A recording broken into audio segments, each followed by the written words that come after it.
ভারতে মানুষের সংখ্যা বাড়ছে, কিন্তু উটের সংখ্যা কমছে। ৮০% উট কমে গেছে ভারতে। কেন এত উট কমে গেল ভারতে? গোটা পৃথিবীতে উটের সংখ্যা বৃদ্ধি পাচ্ছে, কিন্তু ভারতে উট কমে যাচ্ছে। মধ্য এশিয়া ও আফ্রিকায় বাড়ছে উটের সংখ্যা। সোমালিয়া, কেনিয়া, সুইডেন, সৌদি আরবে 2 মিলিয়ন উট আছে।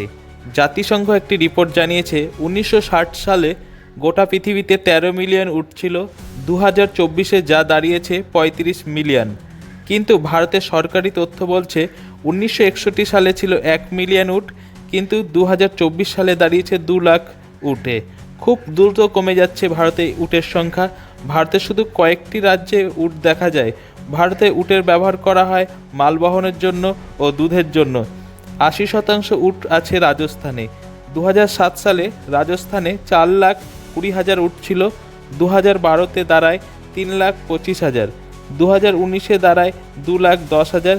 কেন এত উট কমে যাচ্ছে? কারণ পশ্চিম ভারতে খুব দ্রুত উন্নয়ন হচ্ছে। নতুন নতুন শহর, রাস্তা তৈরি হচ্ছে।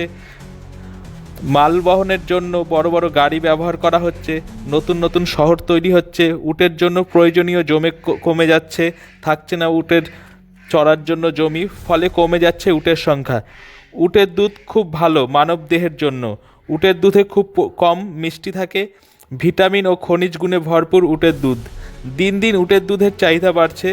যদি উটের সংখ্যা বাড়িয়ে দুধের চাহিদা বাড়ানো হয়, তাহলে অনেকটাই সুবিধা হয়ে উঠবে উট পালনকারীদের।